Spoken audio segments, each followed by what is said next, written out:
How do you learn who you really are? It's not found in books. It's found on the battlefield. Miniimah, it's an honor to have you with us today. I cannot wait to get into this topic. I know that just if I have you right, we're getting into anxiety. We're getting into depression. We're getting into we're going to go right for the big ones, and we're going to kick some butt together. I am very, very excited to learn about you, see some processes, share some best practices, and together we can pull some people out of hell. I'm excited. Yes, this is wonderful. Thank you so much for having me. Okay, I'm taking steps all of it. Please share away. The world is your oyster. Go for it. Oh my goodness gracious. So where do I start? Well, let's start with right now. The magic of 5 minutes is my baby. It is what has I tell people it didn't just change my life, it saved my life. Honestly, I can say that wholeheartedly with, not any shock value or anything because I was a mess. I suffered with high anxiety, deep depression, PTSD.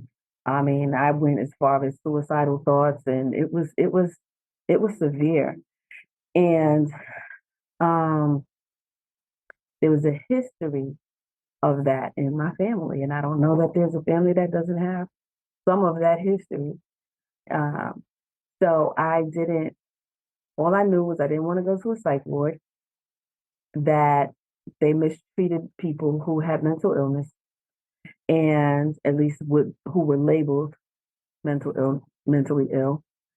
But I mean, at a very young age, prior to actually feeling those things, I kind of understood that people's circumstances contribute to how they feel. And if anyone had walked in my shoes for a couple of days, they might want to go crazy too.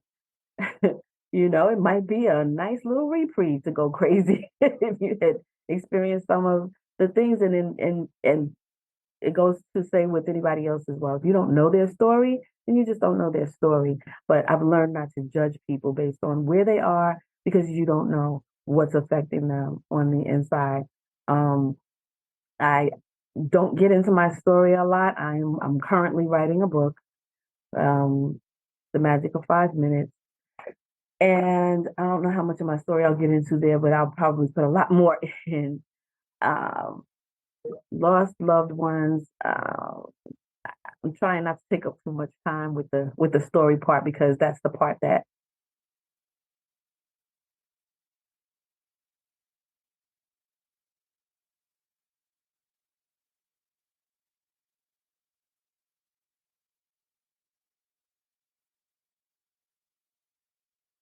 thank you for that, Rick. It is relevant. That's one of the things that I found is kind of my challenge is working through the whole. Okay, I don't really want people to get stuck on this story because we all have one, but I also want people to understand that I really get it.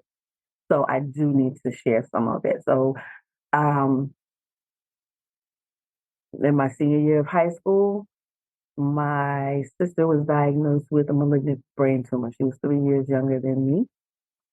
So at that point, she was 14.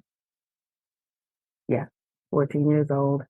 And within a week of at that discovery, she had major brain surgery, chemotherapy, radiation, blood transfusions, medications, steroids, all of the stuff.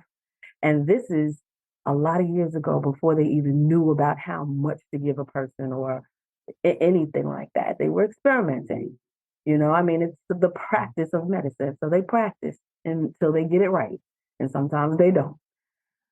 Um, so I'm a senior in high school, and my younger sister is diagnosed with a malignant brain tumor. And she went through all of those things. She lost all the weight. She was a healthy 14-year-old. She was 135 solid muscle, beautiful, on the track team, popular, and lost it all in a few weeks, couple of months. Wasn't able to really go to school, couldn't really keep her balance. It was just a very difficult thing to watch. And so the entire family is rallied, of course, around her. And I'm a senior in high school where I need some support too, but that was again who gives a shit when you have a child that's going through this? My mother already had lived the majority of her life very depressed. She suffered child abuse at the hands of, very young parents. And at the time, I mean, are, um, when we learn to look back in life and understand that people didn't know as much as we know now, didn't have access to as much information as we do now. And even at that point, my mother was a nurse and had gotten degrees, and she still was emotionally a mess. So this was like the straw that broke the camel's back. And she had friends in the medical field because she was a licensed practical nurse and she read all of the books. She was already an insatiable learner. She read as much as she possibly could. And in that time, she realized there wasn't really much that anybody could do at that time for my sister. So almost to the day, a year later, um, went out to a party with my sister. My mother was like, "Take your sister with you." I'm like, "She can't. She can't walk. She's tired. I always got to leave early." And I'm complaining because I'm a kid, you know. I mean, 17 years old. I'm still kind of like, really? So, before we left the house, she says to me, she's like, "Yes, you're such a good big sister. Look out for your sister.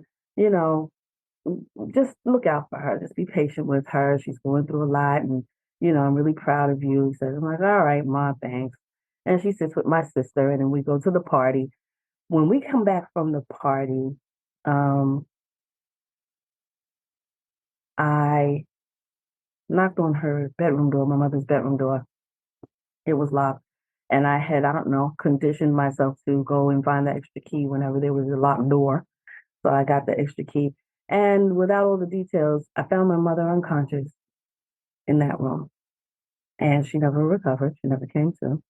And so now my younger sister, who's been going through this incredible medical challenge for a year, is in the other room. I'm running around looking for my great aunt, who was at that point 80. And so it was a mess. Long story short, my mother passed that night. And I was like, okay, what part of the game is this? What exactly is going on right now? Because it was horrible enough to watch my sister go through what she was going through. And now the one person that we all look to, because she had the most medical knowledge in the family, is gone. And my aunt at 80 something is now left with me and my sister. I'm sorry. I often forget to mention that my mother had already taken in her niece and nephew because her sister had been on drugs for years and the state was going to take them. So she had two children under 5, in addition to my sister and myself and my aunt. Lost my mother. A couple of weeks later, they came and took the children, which was another devastation. It's like, what? Okay, so that was that happened Martin Luther King's birthday weekend in January of '88. And then in December of '89, my sister lost her battle with cancer. So in the midst of all of that, I was just, I used to describe that time in my life where I felt like somebody took my life and just dropped it in a blender and hit puree, because I was like, I couldn't figure out which way was up. I'm like, at that point, I mean, I, I, I just, I didn't know what to do about anything.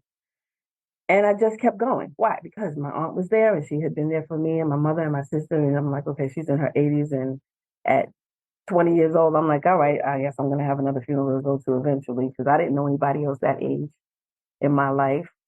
So I mean, I kept trying to just keep going. And I kept seeing everybody else keep going. So I'm like, okay, I guess I'm just supposed to keep going. And um, I survived. And I did the things that people do. They get in relationships, they get out of relationships. In the midst of all of that, I actually got married and separated and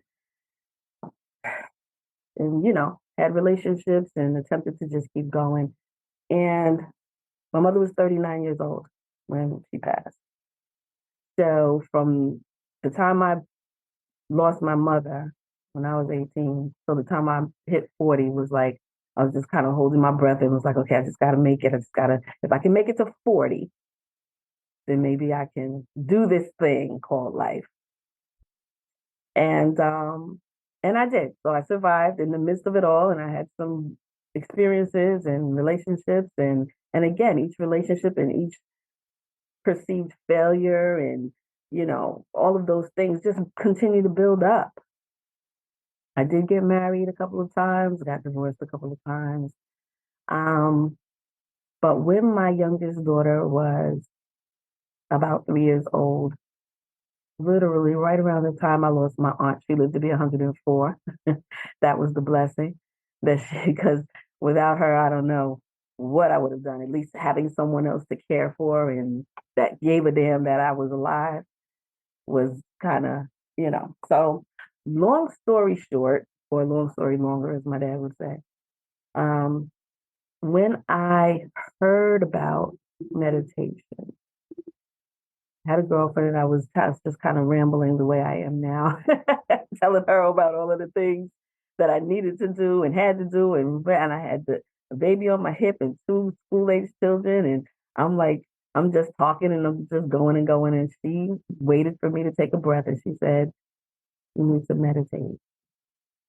And I looked at her like she had grown another head. I said, did you hear me say I'm happy to get a shower every day? Are you crazy? I'm supposed to just sit still now, right? That's the answer. That's what you're saying to me? Love you. I don't know about that. Thanks a lot. It was 3 years before I actually sat still long enough to try it. Because I had gotten to the place where I was like, okay, I tried everything I knew to try. I read all of the books I could read. I went to all the entrepreneur seminars. I did everything that I knew to do. And I don't know how much further I can go at this point. And so I began exploring meditation. And like I said, when I started, it saved my life. It saved my life. The one detail I left out is I don't know that my mother did not deliberately or accidentally commit suicide because she had been depressed for so long. And then watching her youngest daughter go through that, and it was just, so it was kind of like, okay, no, I don't want to do that either, you know. So as I began to learn about meditation, I developed a couple of programs. The first one was Baby Steps to Big Things. And then I had a Guide to Self Mastery. And now the Magic of 5 Minutes is my attempt to help people just prioritize themselves in every day for just 5 minutes. And I am a firm believer that there would be fewer people in jail, there would be fewer people dead, there would be fewer violent acts if people were able to simply take 5 minutes and process what's going on. And the Dalai Lama had a quote, and he said, if we taught every school-age child to meditate, that we could eliminate violence on the planet in one generation. And simply because I've experienced the power of it, do I truly believe that statement. So even if a person doesn't believe in meditation and they think it's woo-woo, I'm like, you know what? Take a deep breath. Take 10 of those and just focus on your breath and feel what you're feeling. I had a client recently tell me, she's like, I don't like the way I'm feeling. I said, yeah, that's why most people drink and smoke and get high and do drugs and fight, and because we don't like what we're feeling. But the more you avoid feeling what you're feeling, the bigger it gets. It doesn't go away. So there's just, that's the reason why I began meditating, was because of all that I was feeling and all of the thoughts that went on. When I learned that we have 60 to 80,000 thoughts per day per person, I'm like, that's the average person? Okay, so that explains a lot, because I'm like, I was in humanities. I know for sure I have more than that going on. So yeah, way past that. I'm like, that's 60 to 80,000.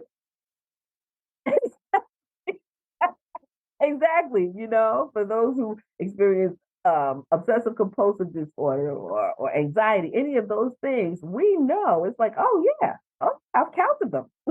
I've been there. I've been in each one of them. I've had all kinds of scenarios, all of these things. So when you begin to learn how your body works and what's normal, what's natural for the body, and how we create different emotions and sensations and how we receive information, and we're really just kind of transmitters. Our brain is only receiving what it is that we see and hear. And sometimes, I mean, we can drink strawberry flavored something and have no fruit in it at all. So it's tricked your brain already from what you've tasted. When we see magicians. And so when we begin to understand that we don't have to believe everything that we think, we don't even have to believe everything that we see. And regardless of what it is that you're seeing or you're receiving, you don't have to react to that emotion. That was a game changer for me, that I don't have to have an emotion for every thought that I think. Learning to separate the thought from the feeling, and then the thought from the feeling from the action, and practicing just being in the moment and noticing what it is that I'm thinking, being the observer. So I've read a lot of books, and I have found a way that works for me to look forward to being here for a while. I had a conversation with a friend a few years ago, and he was like, yeah, I'm just waiting to die. I was like, oh my God. And it's unfortunate because there's millions of people out there who feel the same way. They're like, screw it, I don't know how this works. I don't know how it works. I'm just gonna do whatever I can do to numb the pain. So as I began to learn different modalities and get certified in different ways of reprogramming and reframing the thought process, and realizing that a lot of times we're working from that shadow self that we don't even realize has all the control over how we behave, that, we don't think about it. Okay, my eyes are blinking all day long without me asking or requesting for it to happen or having to force them to happen. That's a program. Your heart beating and your lungs working, all of these things are programs. And so sometimes, just like your computer gets a virus, sometimes that programming gets a virus, and we're reacting in ways that are not helpful for our survival. We're allowing the ego to just take over. So understanding a lot of that has just changed my life. It saved my life, and it helps me to help other people, and it helps me to process my life from moment to moment and really focus on what's important and recognize what's really not. Stay with us. We'll be right back. Warrior, thank you so much for being a part of the information that we have. And you're part of our story as we are a part of yours. It's very much an honor to be able to connect with each other. If you want to know more, or you want to get started with working with me or working with our warriors so that you can begin your path to authenticity, strength, leadership, and accountability, this is the way. Together, we are way stronger. Now you get to choose. Do you go forward or keep doing what you've always done? If you stay where you're at, hey, click on some of the stuff and follow what it is. We got motivational stuff. We've got podcasts. We've got more things. Just subscribe and do the stuff, and we'll keep you updated. But if you want to start going in, start jumping into what our programs offer and start your journey and being the hero in your own story.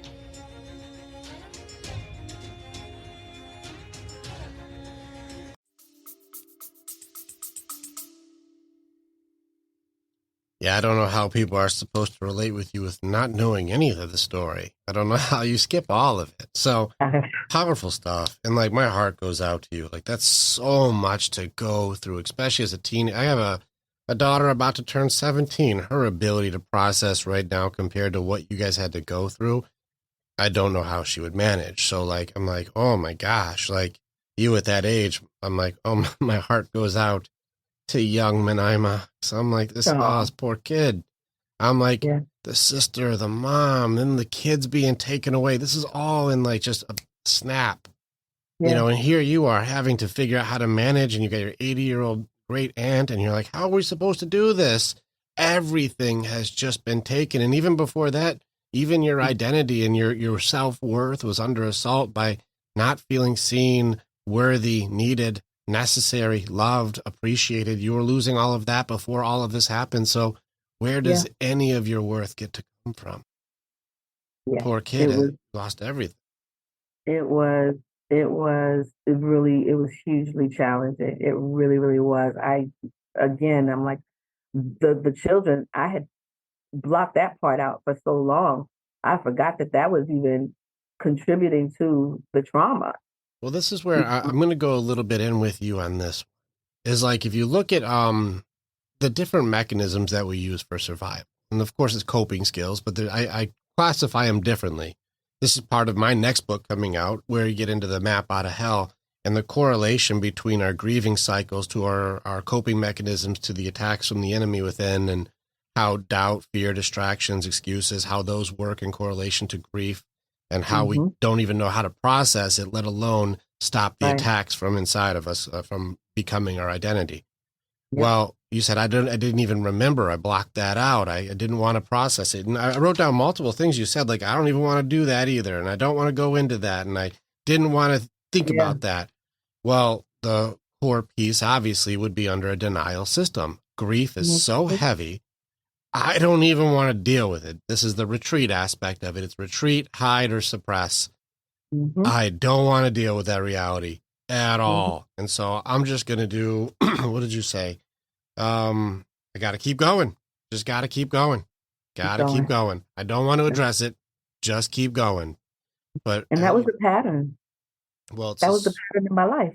You know, I hate to interrupt you there, but that's what I saw my mom do. My mother was a workaholic. She would go to school, she would read, she would do everything, and she was doing those things. And again, she was around sometimes, but I didn't see my mom often. I was with my aunt most of the time. So I saw her just keep going. And my aunt, like I said, at that point was 80 years old. She was 60 when I was born. And I just saw her keep going. And yet she was my grandfather's older sister. My grandfather was the youngest of 17. So they just kept going. And there was no stopping and talking to the children. It was that time, children are to be seen and not heard kind of thing. You don't talk back to adults, and adults didn't talk to kids. You fed them, you clothed them, you bathed them, you let them go play, and made sure they came home sometime. And so just seeing that pattern, it was like, okay, I just have to keep going. But realizing like, whoa, nobody knows. Because I masked it well. I would get up and I would go to work and I would smile. But there were times I remember having to go into the bathroom and cry and, and try to get myself together because I didn't want to explain it. So it wasn't even that I didn't want to deal with it. I had no reference point. There was nobody in my family. And I take that back because there were a few emotionally mature people, but they didn't live with me and I didn't see them all the time. So all of those things are just real aspects of what happens in my life. And then the people who did know, and I would tell people, I was like, this is what happened. This is what's going on. And because I was able to verbalize it, it looked like I was okay because I could give the details. How did you handle, like, this is where obviously, like, it would seem like people would be sympathetic. Oh, I'm so sorry. I'm so sorry. When people would say this, how did that feel? Like, did you feel anything when they would go, oh, I'm so sorry for your loss? Did you feel anything? Or you were just kind of like, I'll tell you the story, but okay, thank you. I know you're trying to be nice, but I don't feel it. I know you're trying to connect. I get it. I didn't feel much of anything. And that's the other revelation I had, which helps me, I think, help other people. It's like, there's nothing anybody can say to make me feel better. You can't change my circumstances, and that's a fact. No, I can't say anything that'll change your circumstances. And my compassion in the moment may be nice, but you still now have to go back to your life. So we have to be equipped with some tools to be able to deal with those dark moments. Because there were some nights where I was like, who's going to find me in the morning? Because I can't do this no more, And then I had the voices in our head that they like to pretend are unique to just they're your people. friend. They're looking out for you. They're protecting Everybody's you. got these voices. Everybody. Yeah. Oh no, I work with men who sit with those voices all day. Yeah. They sit And with. they get loud. They get They get loud. convincing. They're very They convincing. do. It's gonna be better. It's Because gonna be we're better. not acknowledging them. We're not saying, okay, you know what? That's not, no, I don't really want to do that. What am I really feeling? I'm hurting and nobody understands why I'm hurting. I have a, I met a lady and she is in so much pain and has been for so many years. And I get it, but you have to be willing to sit with it and you have to be willing to acknowledge, okay, yes, sometimes life is not fair. It's not. We can be mad about it not being fair, or you can say, okay, it's not fair, and refocus on what it is that you do have in your life, you know? Well, I agree with you, and I go a different route with it. I'm a lot more moved towards pain. And so this is where I go the direction that if you have a resistance, the warrior side of you goes forward. A lot of people want to retreat, suppress, hide, and it's natural. And this goes for almost everybody. It's not a male, female thing. This is human thing. I don't want to feel bad. So I'm No, just don't going to push that down. Yeah. So Yeah. I wish it was like, oh, this is a man or women thing. This is human, just Nah, people that's thing. right. That's And right. so it's really tough when you try to get into a hope conversation where it's hopeless. And you've said a few words and you said some sentences in here that really stuck out to me is, how are you supposed to find purpose, worth, meaning, acceptance, presence? How are you supposed to find those things with a sentence like, no one gives a damn that I'm alive? How are you supposed to find value in yourself when nobody seems to perceive any value in you even being alive? This is an uphill journey, and people want to look at the postcard or the brochure and go, it comes from within. You just pray and God gives it to you. And I'm like, there's too many missing pieces. Like, this doesn't make any sense. And so it's really tough if you have a belief system that no one gives a damn that I'm alive, but then I'm supposed to have some sort of faith and belief and some sort of purpose and drive and goals. Nobody cares. I can't even share anything without someone going, I feel so sorry for you, and then saying some nice thing that they won't actually do anything to help with.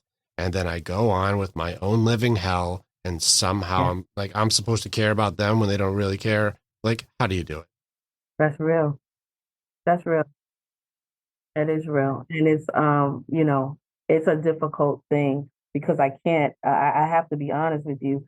If I didn't have my aunt, I don't know that I'd still be here because she was the one person in the world who gave a damn. And she may not have known what to say to me.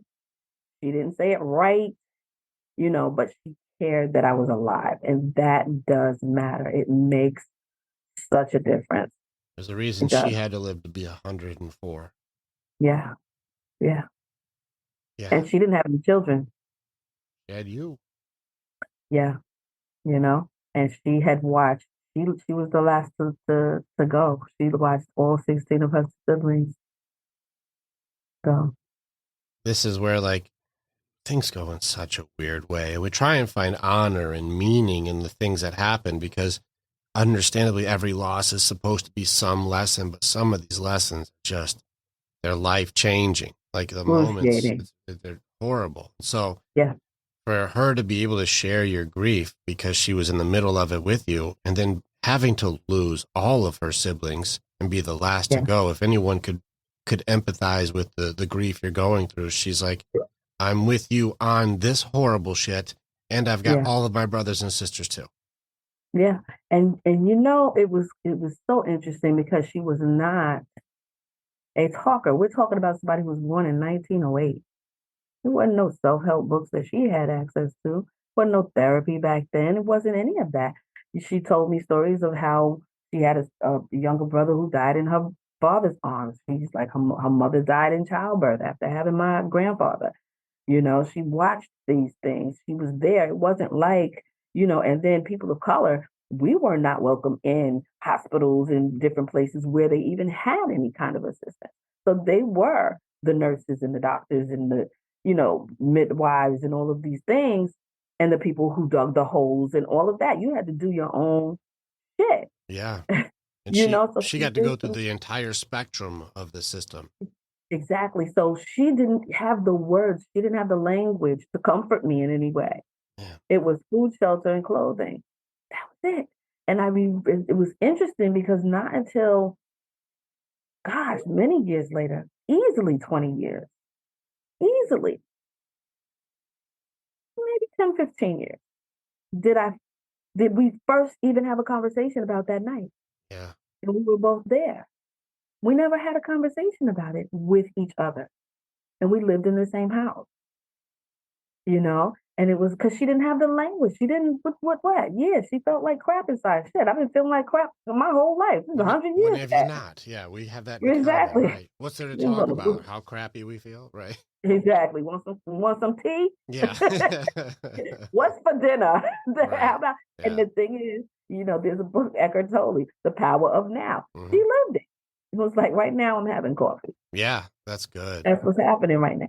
I really enjoy your direction on presence here. I just don't want to take away from your heart on this one. Like it's a lot to handle, and I understand the denial part was such an important resource for survival. Like I had to push it down. I had to keep going. I didn't have the tools to fight yet, and this is where, when I train my warriors, I'm like, how are you supposed to beat something you don't understand? How are you supposed to make a decision that you don't know exists? Like, you can't do these things without training.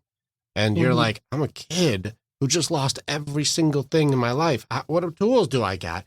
That night I was worrying about boys and partying, and that night everything changed.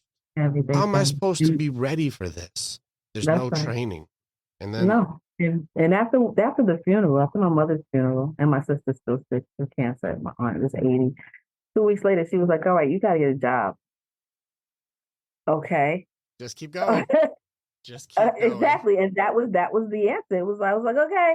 So I dragged myself into the bathroom and tried to put myself together, and I was like, okay, and I'm just falling apart along the way. But that's the way they learn to do. Yeah. And I was like, yeah, that's, and I look at the effect on my children, because learning to survive that way kept me from connecting in the way that I would have liked to with my children, because I just didn't see it. I didn't know what it was. It was like, eat. You all right?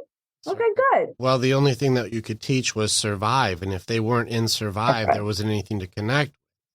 That's right. And this is where, this is why it's the warrior's way, is you were only in warrior mode. There was no other mode, because anything other than warrior dies. That's right. That's right. So you have to be only, and it's time to fight. It's time to go. There's action only. I don't got time to feel. I don't got time to think. I don't got time to go through spiritual awakening. I've got to get shit done, or we don't eat today. If I'm not hunting, everyone dies. Only warrior mode. Yeah. So and the crazy thing is, even being in that mode, even if, because this was one of the manifestations of my survival mode, and my aunt brought it to my attention. She's like, "Why do you do that? We already have juice. We already have milk. We already have eggs. Why are you buying more? Why are you buying more?" And I was never hungry, but survival mode is survival mode. So it's like, okay, well, I can't run out of this. So I need to make sure that I have two things of toothpaste.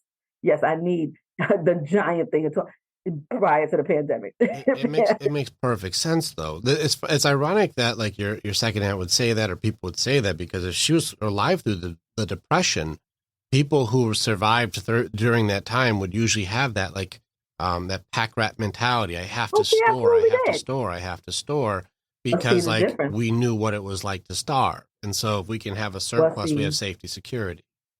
Well, see, the reason I think that she didn't do that with food is because she was also raised on a farm.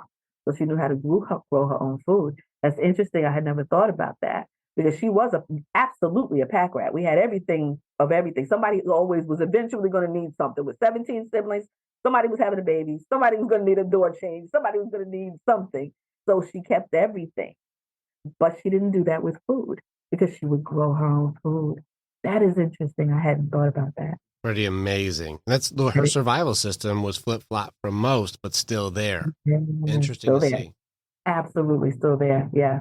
Yeah. And my saving grace has been really being fully present in the moment and being okay with what is and not being in panic mode, knowing that if I need it, I'll get it. It is definitely a And key component to breaking many curses. yeah, that's and clearing out that shadow, really being aware when my balance has changed, when my energy shifts for whatever the reason, whether it be I'm angry or frustrated, whatever that happens to be with it and deal with me before I deal with anyone else. That's the thing. Yeah. I'm going to give you a little bit of insight on something that I do, and this is why I'm relating to you, is just the aspects of the very base level. There's obviously many more levels, but let's just go to the main Fantastic Four, okay? The thing I'm relating with you, and I listen whenever I listen to anybody who's in this industry, psychologists, therapists, coaches, authors, you name it. I'm like, what warrior types are you? What side are you on? You've got your thinking, you've got your feeling, you've got your spirituality, you've got your action. Like which is your strength? And I myself fall into the thinking action side. That's warrior side. But you've got your heart side warriors and your spirit warriors too. And whichever way it could be law of attraction, could be your pastor, like whatever way it could be. And so you find your styles, and you're speaking my language. I'm like, we're on that action side. We're on that thinking side. Give me more information. What am I going to do with it? But it also sounds like you had a similar breakthrough for me, because you can only think and do for so long before you do the same thing I did. I labeled all the problems. I know the disorder. I took all of the pain and compartmentalized them in their beautiful little crates. I put all of the crates in order. I have a mountain of trauma, abandonment, loss, pain, death. Yes. I have all of these things here stacked. They're stacked very nicely. Very nicely. It's done correctly. I read the book, and it says this is how it's diagnosed. I did all of the things to put them where they're supposed to be. I know what it is. I'm not denying anymore. I see it. Why the fuck is it still here? Now what? Exactly. That was my thing with therapy. I'm like, okay, I don't want to keep talking about it. I've talked about it. Everybody I know has heard the story. They know. Some of them were there. Some of them were not. If you meet me in an elevator, if you ask me too many questions, I'm going to tell you all about my life. But what? You're still holding the mountain. And this is where I think you and I are in alignment here. Like probably more so. You went into meditation. I went into a different form of spiritual faith. But I'm not saying that we're not aligned. It was ironic that we thought in thinking and doing would be the cure. But then once we mastered thinking, doing, it wasn't. And it wasn't until I tapped into the side for spirit and soul. It wasn't until I went into, there's more to this meat suit than just muscle and bones. There's a thing inside of here that's me. And once I was able to surrender to that presence, surrender to, there's a higher purpose. And once I surrendered all of my mountain of organized bends of pain, once I surrendered all of that, and I went to God, and you say I went into meditation, which could also still lead to God. God made it. And so in which case you're like, I had to go spirit side to unlock the next level. And I found the same thing. I was like, it's got to be more, because I did all the books, all the philosophy, all the psychology. I did all the stuff, and I had no fear of doing the work. Why is it still here? Oh my God. So then it was surrender to something. Let it bigger. Go. I had to give it to something. And so to God, for me, it was like your mountain to you is a grain of sand to me. Give it to me. That's right. So for you to say I need presence in the present, and I need to meditate to give this, I need to give it to the universe, or give it to God, or give it to some meaning, give it. I have to relinquish. I have to stop holding on that this is mine. That's right. It was on the spirit side. There's no way that was the answer either. It can't be spirit side. It's got to be in logic. It's got to be in action. Yeah. And my mom read all the books that she could possibly read, and she went to church, and but they didn't talk about mental health in church. and during those times.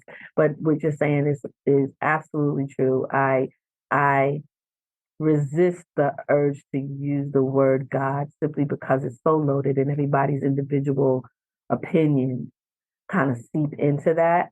So the way I describe God is, you know what? Even if you're an atheist, that thing, that energy that keeps your heart beating, sit with it. That energy. Because that's the energy that's keeping everything going without your permission, without you asking. That's powerful because it keeps you going nonstop. You're receiving information constantly through your skin, through your eyes, through your ears. Everything. Your being all by itself is absolutely amazing and magnificent. So that thing is quote unquote controlling everything. That energy, tap into it. Just sit in it and let go. Again, let go of the things that the belief systems is what causes us to hold on to it. Okay, well, this happened. I'm supposed to hurt. It is the core. It's the core of everything. It's your belief systems. But the reason people struggle so bad, especially knowing the answers, that's why I have the video that the answers are not the solution, is because I know the answer is belief system. I know it's limiting beliefs. I know that's what it is. But if we never address the grieving system that goes into the feelings, that's also being attacked by the enemy within. And then how are you relating to that before it gets to your belief system? If we miss those two steps, well, there's too big of a gap. The leap of faith for healing is impossible. And so it starts to just rear its ugly head back in there again because we didn't actually rip the roots out. We just cut the grass. That's right. And I'm like, no. It's just going to grow back. You have to actually tear it out. And that's where I see people only doing half work too. Well, let's talk about your feelings, but we never actually tear anything out. Yeah. So. And that's, big time. That's powerful stuff. I love that. The answers are not the solution. That is so perfect. Yeah. It's true because, when we get into conversation, okay, well, why did this happen? And I don't understand why he did this or she did this or why did that happen? We can do why forever. Let's stay there for a second. Let's stay in it for a second together. This is one of the things I train the most. I train people to fish. I'm not buying fish. I'm training people how to fish. Take care. You have to learn how to battle these fights. That's right. Why is a challenging word. It's part of warrior talk. Why? Why? I need to know more. I'm digging in. I'm peeling layers back. Why is that there? Why is that there? This is action. This is warrior talk. I need to go further. I need to push harder. I need to go in. And when people are doing that, people get defensive. People start getting reactive. You're going to start seeing something. People don't like that. But the answers are needing to be done. People aren't answering the questions. Why did this happen? Why is this happening to me? What's the point of everything? Answer it. Why did that happen? Yeah. What is the point? What is your point? What is it that you want and need? What's the point? What is it? Because you should know the answer. And if you're quiet enough, long enough, it'll come to you. Answer your questions. And this is where I think people are missing training. Is they have great questions, but never answer them. Well, they don't know how to sit still. They don't know how to be. Just be. I am. I am that I am. Get the answer. We are so conditioned to look outside of ourselves for the answer to everything. We are conditioned to be distracted by everything outside of us. We're addicted. Well, you are afraid. You are afraid, though. And this is where I'm going to go to the last part, heart side. I can't answer the question because it hurts too bad and I'm afraid of the feeling. Fact. I can't answer the question because I had to repress that side because in there is sadness. In there is despair. In there is isolation and loneliness. In there is where my dark wolf lives. Yeah. In there is the dark side. That's the side I don't want to hang out with. That's the side that makes me want to hang out with a bottle of pills or sit next to a gun. That's the side that makes me go dark.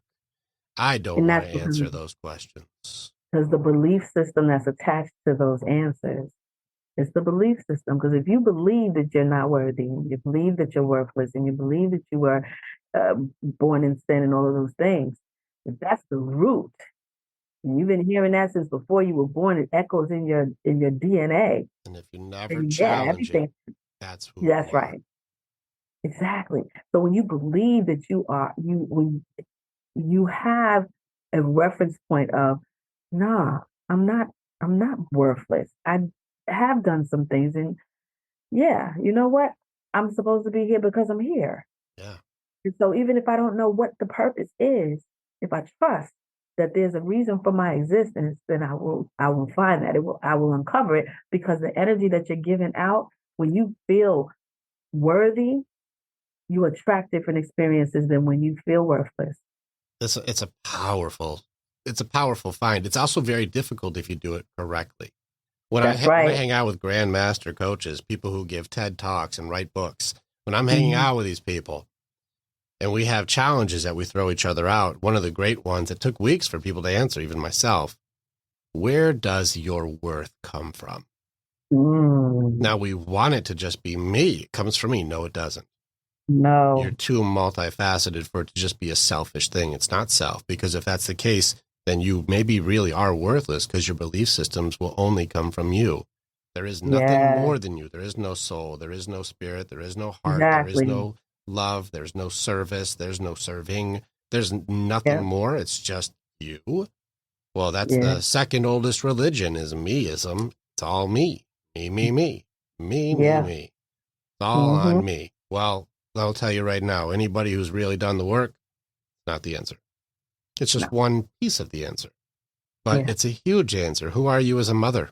Who are you as as a daughter, as a sister? Who are Mhm. you as a wife? Who are you as a friend? Who are you as a worker? Mhm. Who are you as anything? That's A right. woman. Who are you? That's Well, where right. does your worth come from? It's too many pieces. We got to look into all these areas and see what's in common here, because That's it right. seems like I'll start finding, once I challenge all these areas, there's a Mhm. common theme, and this is where my work comes from. Mm. Deep question, though, and this is one of those It ones where if is. I'm going to say, well, what's the point in life? Start answering it. What is That's the right. point? What's the point of you being a mother? What's the point of you being a friend? What's the point in Mhm. you helping people? What's the Mhm. point? Because there's an answer in there that matters, and you'll find your worth the farther you. Yes. Absolutely. Absolutely. Powerful stuff. Powerful stuff. It's so true. You know. Scary question, though.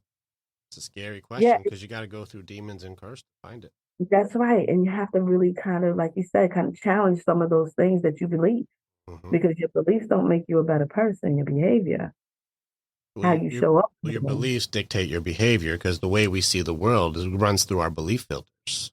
Absolutely. You But see, know, so many people, it's entirely too terrifying to challenge their beliefs. correct. Well, they don't And have so, any training. This is a lot of times. This is, I'm going to give credit to good therapists, good counselors, good coaches, and yes, I'm going to dog on bad ones, because we should challenge all yeah, of us. The yes, way that the Warrior's Way works, it's the opposite of what I see people do, where they go in, they see somebody who's got trauma, and they say, let's open up the trauma and let's see what's in there. No, no, no. This is like me meeting you, and I own an MMA gym. And you're like, I need to learn how to protect myself. And I'm like, all right, well, get in the ring with the champ and let's see what you do. And you're like, let's no, beat you up a little bit more. I don't know any fights, though. I don't know ground game. I don't know boxing. I don't know anything. It's like, well, let's just go in there and let just take some hits and let's see how it goes. Let's see, I know how it's going to go. I get my ass kicked. I don't want to do that. Like, well, yeah, let's just keep coming no, back, and without any training, we're just going to keep throwing you in the ring, and eventually you should get tough enough. Wrong. No. What we need to do first is know, who are you and what's your fighting style? What's your yeah, strengths? What are you good at? What's your warrior type? yeah, How do you operate? And then we need to build you from there to be good at your style. Next, you yeah, have to know who's your opponent. Who do you got to mm, fight in here? Is it abandonment? Is it mm. anxiety? Is it That's right, depression? Is it loss? Is it death? Is what's the fight? Who are you? Is that's it right, doubt? Who is yeah, it? Who's your battle? And then we yeah, got to watch the tapes. How does doubt fight? hmm How's depression come in? How does it attack how you? does it show up? How That's does right. anger manifest, and what's its triggers? Let's go ahead and see how he Hmm. works. And then we make a game plan with your fighting style, knowing what you're going to fight with their strengths and weaknesses and your strategy. Hmm. Now let's put you in the Yeah, yeah. Get you familiar with who you are first, ring. Mm-hmm. because so many people are so conditioned and addicted to who they've been that that's just all they know. I had someone I know. I was sharing, and I'm like, listen, we're supposed to be dealing with each other from the heart. Yeah.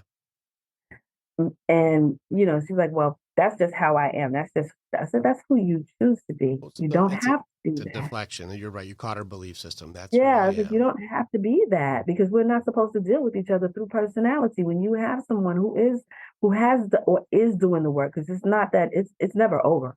Right. It's a consistent unfolding. It's a consistent pulling back of the layers. This is a lifetime journey. None of us arrive there until and after. Mm-hmm. That's a whole nother conversation. Sure. But when you've gotten so addicted to who you've been and you don't even consider the possibility of being or doing anything else because it's been such an effective way of keeping people away from you, through personality. And one of the things as a coach, I've referred certain clients of mine to therapy. I'm like, you need a therapist. I'm not a therapist.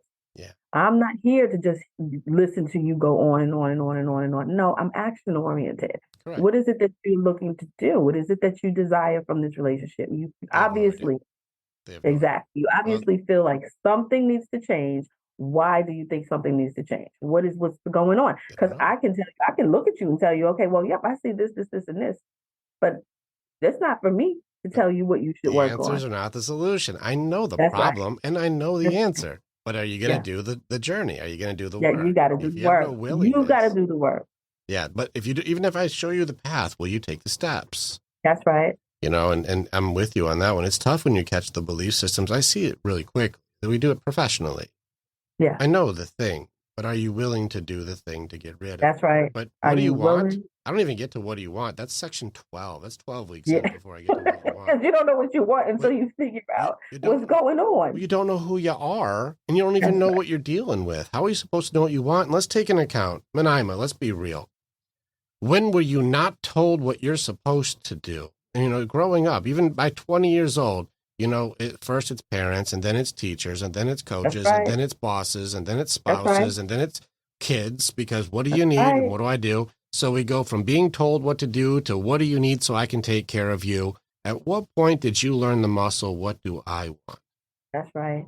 Oh boy, the guilt that comes with trying to do something for yourself. Mm-hmm. Especially as, again, I'm not taking that away from boys who grow into men, but mothers we're like, little girls are already conditioned before motherhood. We're supposed to just do for other people. Our happiness doesn't matter. So there's so many women who are just grieved inside and completely broken because, again, like you said, like the thought of doing something for themselves is just causes them to malfunction. I recently did something for someone that I know, and her reaction, I could see it. I knew what it was. She didn't even know what it was because she was just angry. I'm like, you're so uncomfortable with anybody doing something for you. That's so sad. It's so sad. Well, you ran into a combination curse. The anger was there because of a lack of worthiness. This is a doubt plus, lost curse. There's an anger in there because she doesn't know how to handle it. Now, most likely you just saw a repressed side for her sadness because she couldn't express any type of cry or weakness or anything. So it has to manifest into something that at least is perceived as some form of control or confidence. And so the false aspect of it is going to be anger. Boys do this all day, every day. Yeah. And so anger is how she cries. And she may have been so filled with joy, but conflicted with unworthiness that you're now seeing somebody rage because I don't know what to do with sensitivity. So with this feeling, it's uncomfortable for somebody to do for me because it's unfamiliar. I teach, we are creatures of habit. So whatever habits you've developed, that's what's familiar, whether it's a good habit or a bad habit, whether it's something that's helping you or hurting you. If it's a habit, it's something you are gravitating towards. So until you take the time to be mindful about your decisions and notice, okay, well, why am I doing that? Because it's familiar. It's not because it's good for you. We all know cigarettes are not good for us, but you know that before you buy the pack. You know it before you start smoking. Well, you know it because you give your kids the advice not to do it. That's right. That's right. This is the cognitive dissonance part where I know the answer, but I'm doing it anyways. That's right. Yeah, exactly. We know. Oh, that's right. So it's one of those things where it's like, okay, well, if I know that, what part of me is more comfortable with me doing something that's detrimental than I like it. help? You speak warrior talk. You speak my language. Let's challenge, challenge, challenge. I love it. I'm gonna switch gears. Let's get into some. Let's teach people some weapons here. Let's get them some stuff.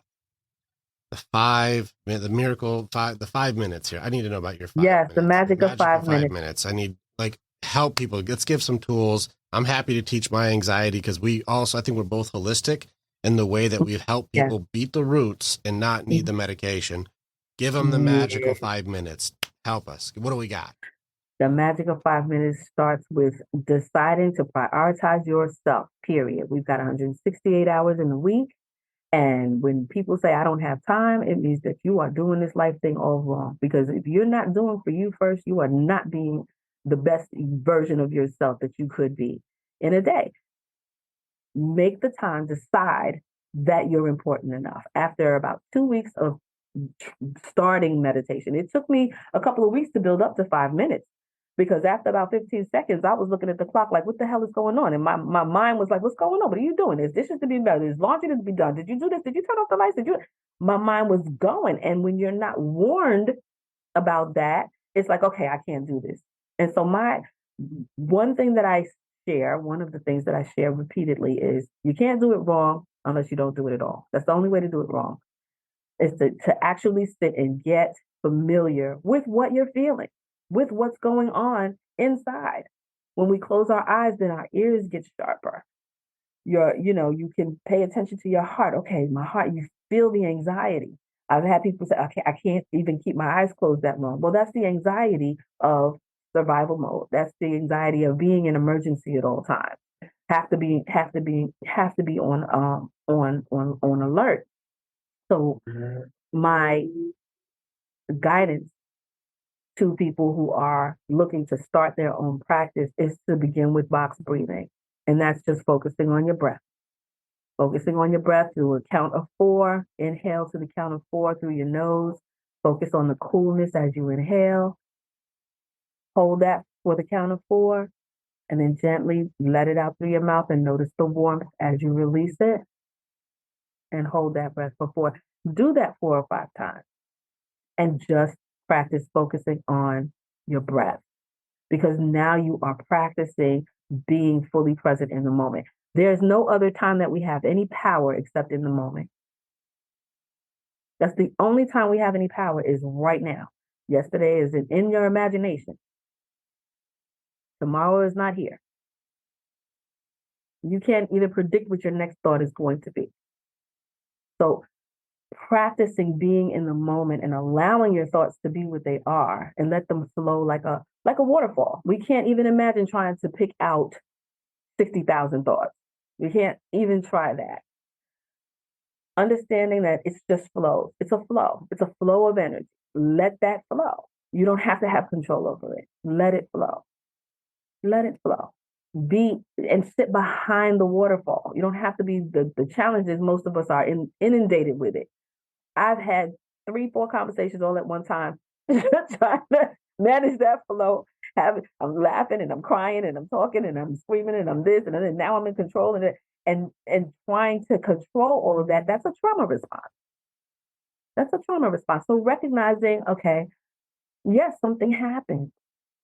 Something happened and I was affected by it. And I may not even know what to call it. You don't have to call it anything.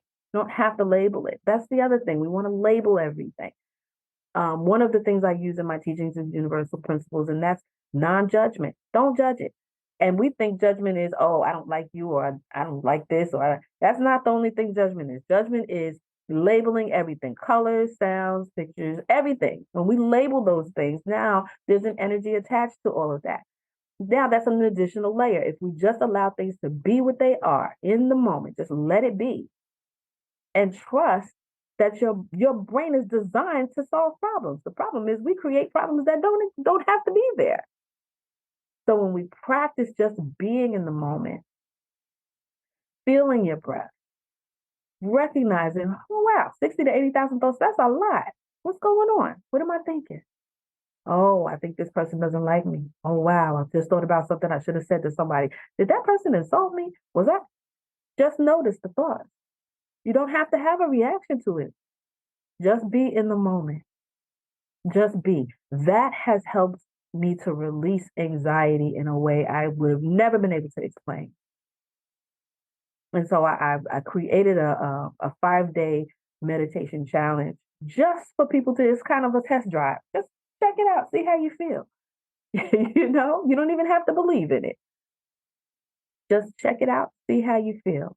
And people who are dealing with high levels of anxiety have reported that they feel so calm. They felt like they were on a mini vacation once they've gotten it down pat. And then now your body begins to be addicted to that. And instead of having those knee-jerk reactions to things that occur in your day, you now have the practice of processing and recognizing sometimes some things don't even need a response or a reaction, you know? So that's the beginning part. The magic of 5 minutes. That's the beginning part. And then committing to those 5 minutes every single day. First thing in the morning, last thing at night. If you're going to have to choose, do it right before you go to bed. Because most of us fall asleep with all of this crap that went on in the day and yesterday and last week and all of these. And if we sit in those few minutes, just breathing, now you've allowed yourself to rebalance, you know, realign your chakras, your energy centers, and just be and allow yourself to kind of reset. Give yourself a reset. Babies don't worry about anything. Children are only born with 2 fears. Only 2. The fear of loud noises and the fear of falling. Where do all of those other fears come from? They're taught, and we acquire them from our environments and the things that we experience. But children are not worried about eating, or when they're hungry, they let you know. We're on a planet where there's food. There's food. You can find food. We're here. We were not placed here without the things that we need to survive. And learning to trust that helps to relieve a lot of the stress and the anxieties that we carry from day to day. So those are the basics of the magic of 5 minutes, helping people who are struggling on the inside, where you see them and they're running corporations or they're managers or directors or they're these high levels, but they're like, I am coming apart at the seams and I don't even know how to manage this. That has been the basic help. That's actually the first module of the 6 modules of Guide to Self-Mastery. Well done. Yeah, you're not wrong. And what I'm going to do is I'm going to give a couple psychology things here to reiterate how right you are. If that's okay with you, can I reinforce your awesomeness? Is that okay? Listen, I appreciate it, because I have a doctor friend. I'm like, you're a lot more skilled at giving all of the scientific background. I'm like the real basic. Look, sit still for a few minutes. Yes, please share the science behind it. There's a funny thing. So remember, the warrior side challenges everything. So I have to give you a testament that you were strong side warrior, but you built your program strong side through mental and spirit work. That's interesting that you've gone energy work when your strong side is opposite. So kudos to you to say I found mastery in a spot, or at least I found the path to mastery in one of not my strongest areas. So kudos to you to be able to go into the hard side and go, let's do it. Let's get stronger together. And it's a testament to a good leader. Let's talk about prioritize yourself first. I'm sure you've seen a lot of resistance to this one. But I don't have time. I have a challenge. Everything. This is a warrior challenge. I don't have time. If you were diagnosed today with a breathing issue that you had to use a machine uninterrupted, some dialysis for breathing, whatever it would be, for 2 hours a day. And if you don't do that 2 hours, this is your last day. You're done. Like, you will die today if you don't do your 2 hours. Yeah. Well, I don't give a shit how busy you are. All of a sudden, right. 2 hours just opened up. Right now. Which means it's not that you're busy. It's just you've put other things as more important. Real talk. Right. The reason somebody didn't call somebody back is not because they're busy. It's because you're less important than anything else I chose to do. And Les Brown, he even says we're the busiest people in the world, but we're not really that productive. Mm-hmm. You may be busy on social media. You may be busy watching Netflix. You may be busy doing some distraction of some type. You may be busy, right. but we're not productive. That's right. And so here I am saying, "Oh, I scrolled social media for 2 hours today. Look at your screen time." And then say anybody that I didn't call or anybody I didn't text or anybody I didn't reach out today was a lower priority than what I did with my screen time. Mm-hmm. So you weren't too busy. They just weren't that important. That's right. That's right. So challenging that really is a wake-up call, because you'd find your 2 hours if you were going to die if you didn't do it. That's right. That's absolutely 150%. If you're like, let's see if we can find 5 minutes, and you say you don't have time, let me see your schedule. I bet you I could find it. Let me see your screen time. I bet you I can find you 5 minutes. Absolutely. Absolutely. I mean, you can accidentally scroll social media for 30 minutes. Mm-hmm. Accidentally. It comes in through distractions. It's going to come in through pleasure or even pain. Some of you are masochists and go through stuff that makes you feel terrible. Oh my goodness. I had that conversation as well. Mm-hmm. Yeah. Like, what do you, and then I don't want to segue too much, but this person was sending me stuff. I'm like, why are you sending? Look, honey, don't do that. Don't send that to me. I deliberately don't watch certain things. It's noise. You're trying to pull me off my purpose. I've got a thing to do, and this isn't. Yeah. So priorities. When people say I don't have time, it's just not that important. It's not that important. And the thing is this, with the magic of 5 minutes, you're not making time for me. Mm-hmm. You're learning to make time for yourself. Right. So if you if you can say, I don't have time, and that was me. It was like I was not accustomed to prioritizing me. Yeah. Absolutely not. Everything in the world was more important than me. Correct. Everything. Correct. Everything's more important than me. Yeah. And so when you begin to dive into that belief system and understand, okay, whatever it is that you think is not going right in your life now is because you're not taking care of you.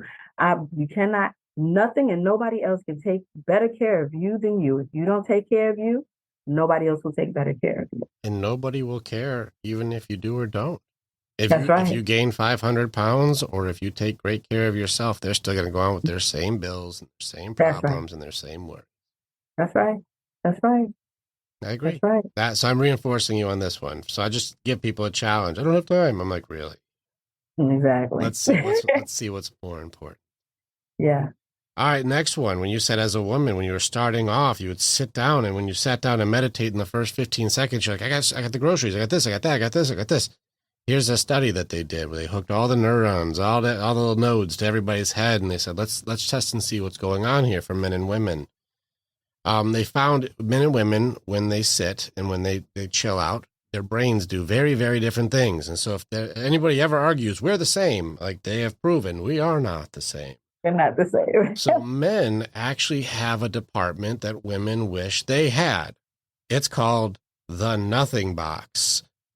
They actually would hook the nodes up, and a guy can sit down after a long day, and he'll sit and just go blank. And like all the little thing would just show it go flatline. Like he's really not thinking about anything right now. It's just, wow. No, like they really can go, I'm just not thinking about anything. Like just turn it off. And it's, part of us, because hunter-gatherer has to be so alert and so on for so long. There has to be like some shut it down system. Yes. So guys can really sit and just go, like nothing.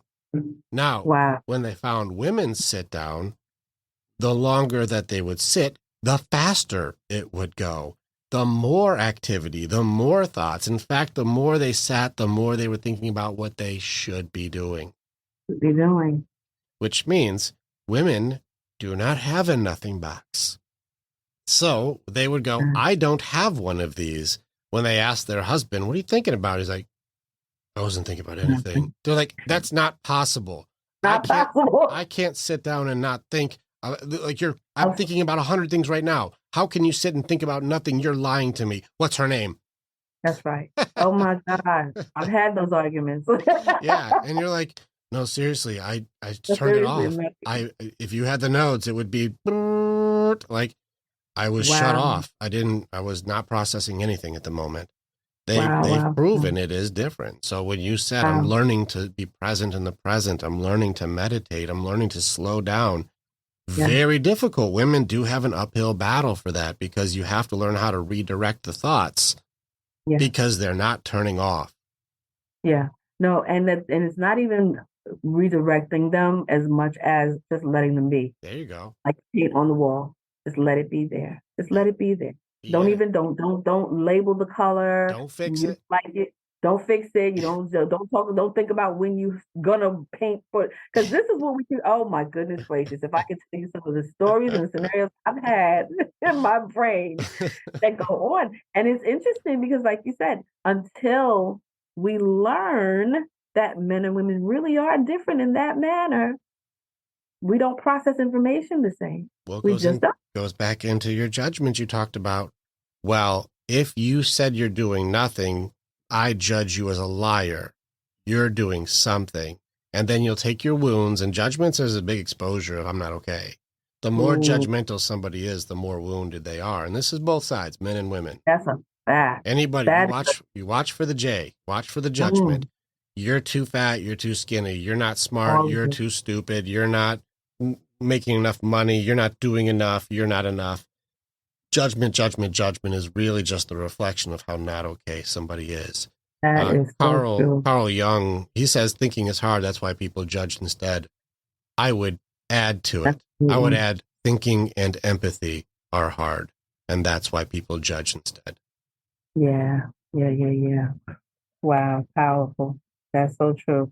And so when people I've heard that quote from him too. Yeah, well, I love it because even when I would go live, people were like, if you're not a real psychologist, unless you like Carl Jung. And I was like, it's funny that he would have a famous quote that thinking is hard, that's why people judge. And you start off with a judgment. You don't realize it. I just laugh when I watch like the masses, like as some of us shouldn't have phones. Yeah. We shouldn't be able to comment. You should have to earn your right. That's right. So just goofing. That's a judgment. I'm just being silly. All right. Yeah. So in any case, I know, right? I like that you use box breathing as your key. I think that's just one of the strategies to be able to get into the subconscious and calm it down. I'm going to be very open with you. I've had to wire myself differently because meditation wasn't as effective for me. I go into journaling. I go into different styles of release. I go into different cognitive functions and training. So I do cognitive battles. I am dabbling in doing more neuro-linguistic programming work, but I do go mostly cognitive behavior. So I go more into, we're awake. Let's do the battle. What are you going to choose to do? This is why, warrior side, we don't go into spirit walks and heart to hearts. They're in there because you can't deny them. But we have to go into game plan, battle strategies, your strengths. How are we going to handle it? Did you do the steps? Like there's a battle plan here. Yeah, so I like that you use box breathing as one of your strategies to go, we got to get into mode, focus on this to get into the flow. Yeah, that's the first part. You definitely have to do the journaling. Yeah. You have to keep track of what it is that you're experiencing. And it's kind of, and this is for people with the really high anxiety, depression, frustrations, that have these build ups and just don't know what to do with it. A lot of times people who go to the gym don't often have the same levels of frustration because they go to the gym, they get that energy out. It's one outlet. There's so many outlets people don't know because meditating is another outlet. Even crying is another outlet. And with people like we had repressed heart side, so crying is not an option at the moment until the suppression leads to expression. It's eventually going to volcano. That's when you said I had to go to the bathroom and cry it out because I couldn't show anybody. They didn't care. But I had to. You'd be crying in the shower because I can't tell what's tears and what's water. That's right. That's right. And so I can relate. And you want to go and you want to look normal. It's denial. We're in denial at that point. And this curse is run deep. Your identity was routed and just keep going. You were the Dory of your world. Just keep swimming. Just keep swimming. Right. Like you just keep swimming. And then being being a child, I didn't realize I was neglected until I was Mm. grown. Yeah. I was just alone a lot. So there wasn't even anybody, if I did cry, it was nobody there to notice. So Agreed. by the time I got to the place where it was like, okay, I just got to keep going, and all right, well, nobody really cares that I'm crying anyway, Yeah. I was just, there was just nobody there. It wasn't even that nobody cared. There was no one there to care. Yeah. Heart side equals hurt side. And you're like, I Yeah. can't even go in there. In Yeah, fact, exactly. I couldn't even find heart side for a long time because I put a wall in front of the door. That's right. That's right. And I'm like, I don't know That's where right. that's at. I don't remember. Yeah. I I had I was working in a nonprofit before I left New York, and I was in the mental health department because I really wanted to know how are people being treated. Because I had gone to a couple of therapy sessions. By the time my session was over, they were like, "Oh my God, it's been such a pleasure talking to you, and you're so well rounded." And I was like, "Okay, well, if you want to talk again, give me a call. What the hell? How does this work for me?" I've sat and talked with pastors. Wow, you're really, really in tune. You seem to know what's going. Yeah, I do know what's going on. You want to talk again? Give me a call, Pastor. It's like I wasn't getting what I needed. They were getting a great conversation, but I was like, okay, now you've heard me talk. Now what? You know? So What was I, your, did you find what your request was or where it was? Like, here's the request. Now that we're here, here's our next step. Did you do that? Or yeah, you're like, no. do a thing? Yeah, no, they just know it. No, it never, no one ever had a solution. They were kind of, no one had any action steps for me. Did you Yeah. give them ones like, oh, okay, so next here's what we do. We book a call for Tuesday. I'm going to schedule you for this. I need to do a speaking event for your people. And then let's make sure we have this set up for a I group. I got should a have. workshop that we're going to do next. If you don't I give didn't them have any of direction, that. they don't know what to do either. I didn't have any of that. Yeah, I didn't. It's kind of like free samples at the like Costco, but they don't Yeah, have anything to buy. yeah. But the thing is, this is prior to me starting a course. Yeah. This was when I was seeking some kind of guidance, you know? That's I feel when that like happened. I feel like you've listened to some of my podcasts. I'll meet other coaches and then it just turns into a coaching session for them. Yeah, yeah. So I happened to I had this scenario where I had people in my home, and it was like, why do I feel the need to always share my blessings with someone else? Not that it's not a quote unquote bad thing. What's the answer? Answer the The question. answer was, Why do you do that? what happened was in passing, I asked this therapist that happened to be walking by, and she was like, "It sounds like you have survivor's guilt." Mm. And that was the first time I got an insight that deep, that quickly. I was like, okay, and that's why I don't go to therapists. Thank you very much. It's been nice talking to you. And that conversation was about 2 minutes long. Hard side is hard side. Good therapist. I'm glad Because that I she wasn't, called it. yeah, she called it right away, and it hit me like a ton of bricks. I was like, whoa. And that was prior to me learning meditation, but it put me in a mode where I was like, whoa, okay, what am I feeling now? It was that rush of these are all of the things that happened, and yeah, you don't want to be alone, so you open up your world to everybody else, and it's like, whoa. So I had to, It gets even more dangerous too, that when you start getting good at it. I talked with Dr. Anthony Dahlman Jones. Him and I would talk often. And I loved his books. He's written 6 psychology books, been doing it for over 40 years. He's very good. And when we would talk, he said another trap to that, if you've got that survivor's guilt and you look to find meaning or purpose in helping people, and you do, well, there's also the other aspect of getting addicted to being needed by your clients. And who are you if you're not helping somebody can also become an issue. absolutely, So if you're falling into like, I need to have these conversations to find my own value, but I'm not getting anything out of it, but maybe I am because I need to talk to them to feel like I'm important. Yeah, there's a lot of that going on, a lot of those things, a lot of unfoldings I've had since I started coaching, since I started meditating and continuing the NLP and the hypnotherapy and all of those things, the rapid transformational therapy. I'm certified in that. And, it's like, okay, yeah, I can help people. And then I got to a place because of doing the work for myself. It's like, okay, so now I don't want to be in that all the time. I don't need to do that now. Now, how do I continue to help people without putting myself in this immediate conversation of trauma all the time? Correct. You know? Well, you So, get to kind of decide how far you go, and like the point, if the better that you are at doing this job, the faster you go. I know where this goes, and we're going to need to book some time together. And the only way that you can do this is going to take weeks.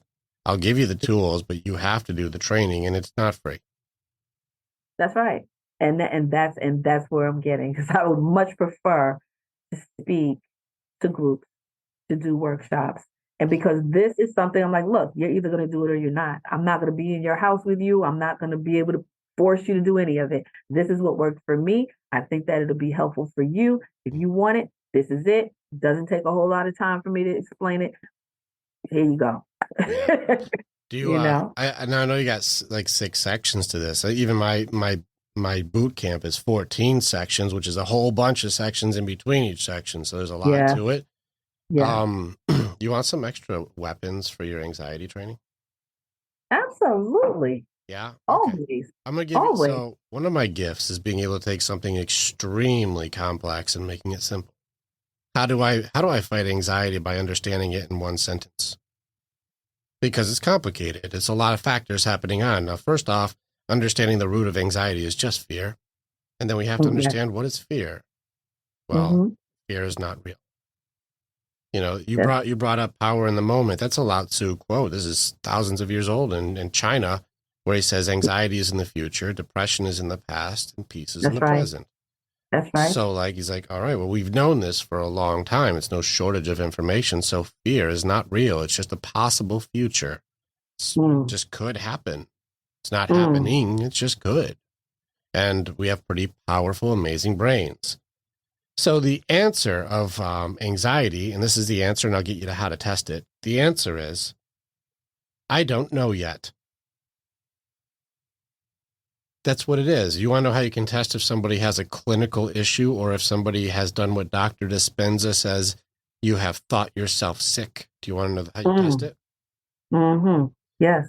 The way you test it is you have somebody look into a past event that gave high anxiety, giving a public speech, asking someone out, learning how to drive, having to, do something scary. I was very anxious. I was embarrassed. It was the first time there was 1,000 people. I had to speak in front of the entire school. I was freaking out. If you say, I want you to think back to that particular moment. People are very clever. They'll go, I have a speech coming up and that one gives me anxiety. No, I didn't say talking about 2 weeks from now. I said, go back 10 years or 20 years. Go to that high school event or go to that event that you had to speak. Or you had to ask that person out and you were worried about rejection, or you had to learn a skill on your first day on the job and you didn't know what you were doing. Go to any of those days. Thinking of it now, does it give you anxiety? And if they go, well, no, that day doesn't give me anxiety. The only difference from that day now and that day before is you just didn't know the answer yet. Right. This means if they go back and they start thinking about, their first driver's test, or they start thinking about and they start having a panic attack, they may have a chemical issue. There's something wrong there. This is less than 1% of people. So for it to be this common, Dr. Dispenza, I think because if you're in a meditation, that's your dude. Oh, absolutely. That's your boy. Because he goes into the neuroscience of meditation. That's right. Why I love his stuff. And he goes, this has also helped me for the cognitive part. If you can think yourself into anxiety, if you can think yourself into depression, if you can think yourself sick, then you can think yourself well. That's right. And so we do the work. We got to think ourselves well then. We have to do the pieces. And we're speaking the same language. This is where I tell people, you need to train your superpower. And meditation is definitely one of the ways to do this. The reason you can go into imaginary futures and have an emotional response to something that's not happening is not because you're broken or you have a disorder. It's because you are brilliant. Yeah. That's an amazing thing to do.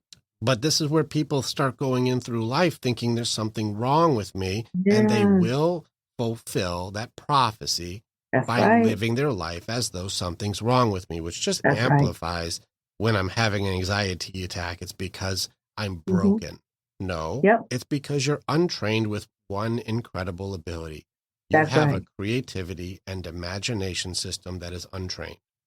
Yep. How many That's times, absolutely- Miniimah, have you had a conversation with your husband or ex-husband or anybody where you're having a screaming match in your head and you're arguing, fuck you, you don't talk to me that way, you ever do that shit, I'm about to hit you with this frying pan. Like you get in this argument in your head and you go into 20 to 30 different ones, 2 of them end with murder. Like you've already gone through all of these arguments in your head.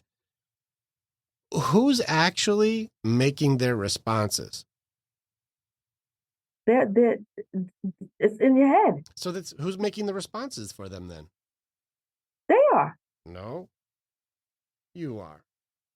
Oh yes, no. If it's Yeah. in your, it's yes. In the You're- person that was making it, yes. In my head. You're making up their answers. You're making their answers up. So who are you mad at in this argument? Yes, You're getting pissed that's right. at you. That's right. That's right. It's so true. People don't realize that that's what's going on. It's like, wait a minute. Hello? Yeah. And I've said it earlier. I've had many arguments in my head. But people, and then the thing is, then you approach that situation with what you got going on in your head. Mm-hmm. And it's not even, that's not what happened. Well, you're fighting you and getting mad. Like you're getting real mad at you. You just put somebody else's face on your answers. Sure did. Sure did. This is a superpower. If you don't have this trained, it controls you. You don't control Yes, it. it does. Yep. So this is where it's really funny. If you're sitting in a moment where you're like, there's so many things that could go wrong, does that more anxiety versus going, Miniimah, this is exactly what's going to go wrong? Which one brings you more anxiety, knowing exactly what it is or having no clue what it's going to be? Exactly. The unknown. Correct. Because when you know what it is, that's the curiosity aspect. If you're present in the present and go, I wonder what it's going to be, well, then you have to look at your tools. And this is how trained are you? After you pass the test that you're not actually you don't have a clinical issue as far as your chemicals are messed up. It's a trained thing that you've done for survival, is to be worried about everything because what could go wrong. Once we've gotten in, you have a superpower, you have a high creativity, high imagination, not trained. Well, let's look at presence in the present, and let's look at least, let's go, I think there's 6 things here. Okay. First one, Miniimah, tell me how many of these you have, okay? And the last one is actually going to be a perspective. But, all right, problem-solving skills. Do you have any of these? Yes. You got problem-solving skills. We got 1. Okay. Resourcefulness. I don't have it yet, but I can figure out how to get it. You have Absolutely. that. You've got that. Creativity. Have you ever gotten outside the box to figure out a problem that like, this is... Many times, yeah. Okay, so you've got this one. Any support system, anybody you could call, anybody you can reach out to, any opinion that you can get that's not your own. Do you have any of that? Yeah, it's a short list, but I got it. Any. I could just call somebody. You know, you got anything. Yep. All right. Let's go with any type of like energy, faith, spirituality. I'm not alone. Like there's something more to me than just me. I'm not in it alone. Okay, you've got this. And the last one. Right now, are you more capable of handling situations than you were when the worst situations happened? Absolutely. You're way more capable now, way more trained, way more. You have so many more abilities now and more knowledge and resources, and you're just prepared. You have all 6 things needed for any problem that'll happen. Shouldn't we be more exciting about which thing it's going to be versus worried? You have all the tools that it takes to solve pretty much any problem. You got problem solving, creativity, resourcefulness, support system, faith, and you have knowledge and wisdom and experience. What are we worried about again? Yeah. Let's go ahead and look around. Let's look around and see, is what I'm scared of happening at all? Let's do the presence in the present. Does it have teeth? Is there really a lion in the room? Because you're having a heart attack because a lion's chasing you in your head, but there is no lion here. There is no lion. That's right. Presence in the present. So I'm with you completely on this one. But Yeah. people, when they get into that, there's too many things, too many fears opened at once, too many emotions for each one, and they get Mm-hmm. paralyzed by possibilities. So many Yeah. things could go wrong. I'm going to do nothing. Mm-hmm. Yeah. I'm not Yeah. even gonna mess with it. I'm not playing. Mm-hmm. Paralysis by possibility. Mm-hmm. I'm right there with you. I think that what you're doing is definitely one of the avenues to use these tools and training to make it so that you can start sorting through each of these things. Please go through. Now I'm going to give you master level. Master level of anxiety is really mastering your creativity and imagination, not to go only into what could go wrong, That's but right. you're actually looking into the possible future. Yeah. So instead of looking in the future and getting scared, look into That's the right. future and learn the lessons that you could. And Learn. get excited. What is it? Like, if this happened, what would I do? Well, I wouldn't have the thing yet, so I'd probably have to learn how to do that in order to do it. So good thing Mm-hmm. to learn. Put that on the list. All right, close that out. Mm-hmm. Next thing, if this went wrong and they said this, well, it probably means they're probably just really hurt. So I should probably just ask them more questions. So if they say some shit, I'll just learn more. All right, that's all I can get from that one. And this Yeah. one, if that goes wrong, I guess I better get a gun because we have to shoot everybody. That's crazy. Probably not going to happen. Let's just Yeah. put that one in a not likely to happen. You know, like, Yeah, exactly.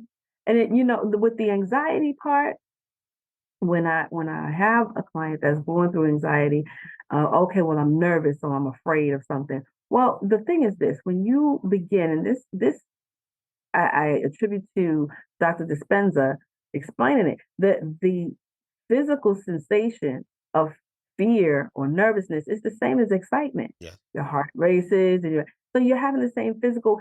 If you're mindful of it, then you can say, okay, no, I'm not nervous, I'm excited. And now the interesting shift in your energy mm-hmm. is, okay, now I don't, you're not constricted. Now you're open, like you said, for a new possibility instead of the one you created in your head that's going to destroy your entire life.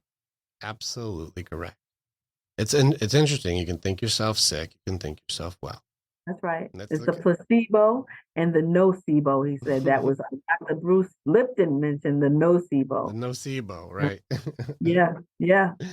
Yeah, anxiety is beatable. We tear the roots out. And this is a thing too. And I want to add one more piece. And this is something just to understand that it's just fear multiplied. Understand that fear attacks you very, very specifically.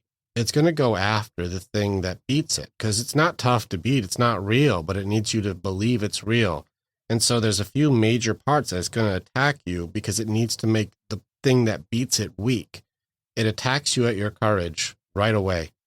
Mm-hmm. It wants you to not feel like you can stand up to it. It's just smoke and it's just noise, but they want you to think it's real. Yeah. And I don't even want to face it, but if you've ever been really focused on mission, you'll walk right through the smoke and the noise and people are like, that was a giant smoke dragon. You just walked through it. You're like, I didn't even fucking see it. I was looking at the goal. That's right. That's right. And so it's not real. It needs you to have your courage needs to be gone. The next one is hope. It needs you to not feel like there's any hope. And so why fight? Why stand up? Why be brave? Mm-hmm. And then the next one is it's going to take away your faith. Anything that makes you believe you can do it. It's going to attack you right at the point where, like, I've got this. No, you don't. Mm-hmm. Maybe I don't. And it'll start teaming up with doubt to start tearing apart your belief system that you are all alone. Nobody really cares about you. Can't. Mm-hmm. Mm-hmm. Once it starts doing this, all the things, if you have courage, you go like, I'm just walking through you, whatever. You got hope and you've got like belief that I've got this. You just walk, like, you can't do nothing. You're not real. And you just walk right through it. The darkness hates the light. And if you just turn a light on, there's nothing really there. Nothing there to be afraid of. But if you're afraid to turn on the light because something could be there, well, then you just stay in the dark with all the possibilities and you won't move. That's right. That's right. It's really, it's choices. It's like, it's not, I tell my clients, it's not easy work. It requires your attention. It requires a deliberate desire to do the work. Absolutely. You have to train all sides though, because a lot of times people they may be heart side warriors. Yeah. And they'd be like, I'm the light. I'm soft in here though. It's like, well, then we have to train your warrior. Yes. Then we have to train your spirit side. We have to train your logic side. We have to put the strategy together, and then we have to put the action behind it. This is why, like, every single one of us is all important. And this is why I'm happy to have these conversations. And I learned even Gary Vee a long time ago. He said, put your stuff out there for free. And I was like, I write books. I build programs. I work with groups. I have individuals. I put out for free. That's why the answers is not the solution. It's so powerful. This is simple. I just gave this step by step, combined with what you're doing, which is another avenue to use this tool. All ways work. If you're a spirit side, use the meditation. That'll get you right in here. Then now you have step by step to do when you're meditating, which is the reason meditation fails for people is they'll do it, but don't know what to do when they're doing it. You have to have some direction. So even if you say, here's the step by step, without you, they can't really do it. Yeah. Like, here's the step by step. I'll give you all of it. Here's the exact answers. But having support is so huge. Well, it's kind of like if I said, go to Home Depot and buy all the tools and then build a house. And you're like, okay. And you're like, I got all the right tools. I've never used these, and I don't even know. I know build a house sounds simple. I never did plumbing. I never did electrical. I'm not a carpenter. I never did masonry. I know I got to do stuff. I don't know what order it goes in. Do I do the cement and then the plumbing? We're like, go ahead and give that a try. Yeah, you are so right. That is so reinforcing, so validating for me. And I appreciate you saying it because I've heard the same thing. Just give it, give it. And the interesting thing, one of my challenges, one of my parts of my shadow was I thought anything that I knew, everybody already knew. Nope. I had such, I'm thankful for the information that I got as a child. Even though my parents weren't around a lot, they deliberately poured into me the best of them when they were around. So that was a blessing because those things are still growing in me now. Some of those seeds are still growing. But not feeling like anybody, well, again, if nobody's around, then I don't feel like my voice is valid because there's nobody there to hear it, So you're speaking to the wrong place because what you're saying, I've been doing this long enough that I know I'm at a master level at what I do. And I validate what you're saying because this is the path to be able to cure these things. So I've been tried and true. This is why I can't have a philosophy to say challenge everything and then feel worried about being challenged. If you think you're going to dig it deeper than I am, good luck. Like if you think that this hasn't been tried with the most cynical minds and it still works, come and do it. Like show me the hole because I'm open to improve it. I go by the philosophy from Marcus Aurelius. He was the king of Rome, and yet I reserve the right to change my mind if you give me new information. That's right. That's right. It's not a fight. It's not a fight. It's like it's enough for everyone. And everybody can help. People who listen to you and who vibrate with you, who resonate with you may not resonate with me. They may not, and the people who resonate with me may not. And that's just the way it is. That's just life. It doesn't mean that. Well, even if they did, let's say this is where I'm at. This is why I see no competition with anybody. How many people, if you had a wish granted, I want a bunch of clients, how many could you actually do your real work with and handle?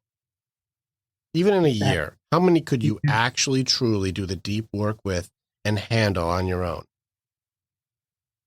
That's a very good question. Because if your wish was granted, how many could you handle? I had this problem, by the way. This blew up in my face. And it's interesting because that's something that I've thought about too. It's interesting how that ego works and how that fear works. It's like, okay, well, if I did get what I wanted, could I do it? Sometimes winning kicks your ass. I'll tell you right now, I was running 8 groups at one time. There's too many people for one coach. Plus, I was running all the content, doing all the marketing, all the everything. I did everything. I couldn't do it all. I did burn out.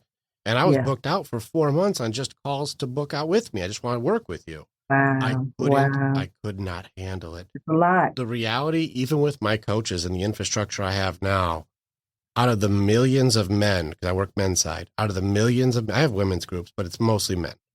Out of the millions of men struggling right now, I can maybe only effectively handle between 400 and 500 people a year. That's my effective reach. You know, this isn't just buy my program. This is like do the work.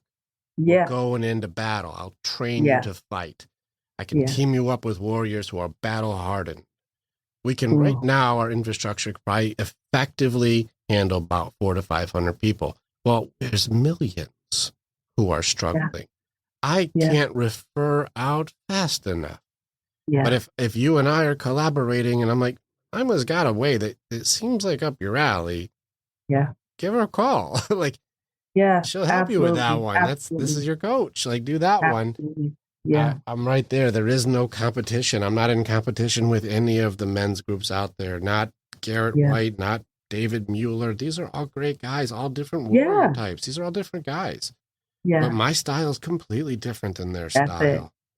But there's no competition because I can only handle 400 to 500. So we can do live events, but those are just going to be breakthrough moments, not going to be life-changing. But doing the 4 to 5 months of deep work changes your whole family's destiny.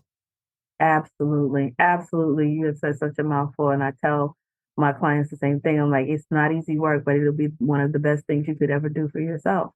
You're not doing it for me, and you have to do the work. If you can do this, I'm just a guide. I'm just here to share with you what worked for me. That's what I share with you. Do you love when they ask, what's it going to be like, Miniimah? What is it like when you're there? What's the top of the mountain look like? Tell me again. Tell me the story. What does it look like? Tell me what the dream is. And you're like, I can tell you, but you have to keep walking so you can see it. And then every time they get to the top, they're like, there's no way you could have explained it. No, there's no way you can explain that. There's not. I think of how I mean, my gosh, I walked around scared of everything for so long. And people didn't know that looking at me or even talking to me. But on the inside, I was like just raw all the time.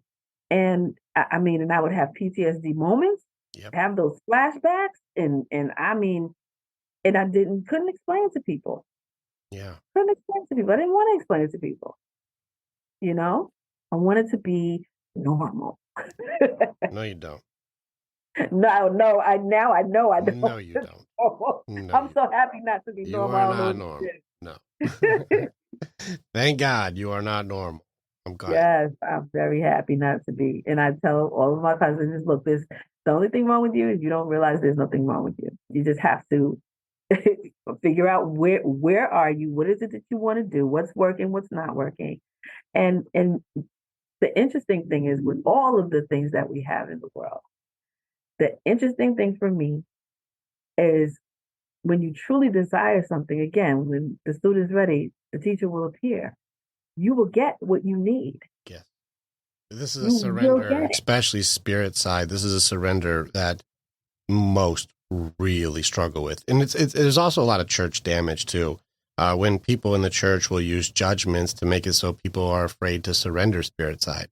It's wrong, you know, and I try to help those guys, like not even like, I don't preach like, because as a Christian, if you listen to Christ was really big on choice. Like I'm a Christian, which means I read Jesus, like the guy was, he was a gangster, like Jesus pissed off everybody. Jesus was killed by the church. You're going to tell me the church says you're bad? Well, who killed Jesus? Yeah. So it's like, well, hold on. What was his church? He was like, I'm going to go in the field by myself. Leave me alone. I'm going to go pray to the Father. Like when you're going to go pray, close the door behind you. Don't go in front of everybody and speak in tongues. He's like, that's not pray to the Father. No, go close the door. Don't make a scene. Talk to him for real. Yeah. And that's the thing. I tell people I don't do religious conversations. I respect people who choose religion. Well, especially manifestation in the spirit side of things. I don't care if you meditate. I don't care if you dream board. I don't care if you do affirmations. I don't care if you're doing law of attraction, law of vibration. I don't care what you pick a thing. God made them all to me. I go to prayer because that's all of them. But God made them all. So pick your thing. You think he made the tools and he's like, don't use the tools I made. Use your tool. You think law of attraction? He was like, oh shit, what did I make? What is that? I missed that? Who did that? Oh, damn. Did I do that? I don't even know. They shouldn't use that. I didn't do that. Like, you think God didn't know? He's like, Tell me no. not to do that. Use the tool. Use the law of attraction. Use it. I made it. Your spirit is a part of you. It's a part of you. How do you tell someone not to explore a part of themselves? It's the main part. This is a spacesuit that's holding your soul. Are you going to do any spirit or soul work? You are a human being, not just a human doing. That's right. That's right. That's right. Yeah, I love it. Presence in the presence, Miniimah. I love it. Yeah. This has been amazing, Rick.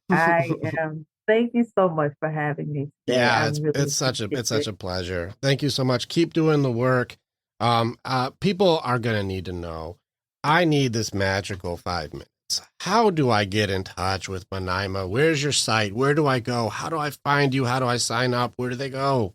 TheMagicOf5Minutes.com will allow you to register for the 5-day challenge. I'm currently going to be running maybe 2 or 3 more of those challenges to get testimonials from people who complete the 5 days to put into my next book. Because again, like I just shared with you, I'm like, you know what?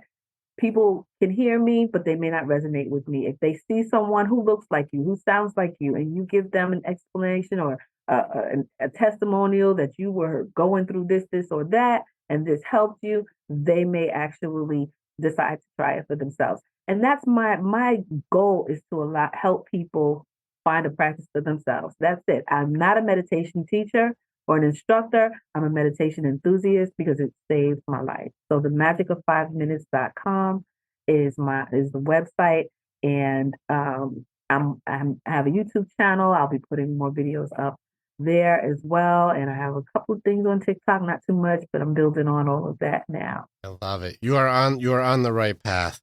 Like I tell all my warriors, challenge everything.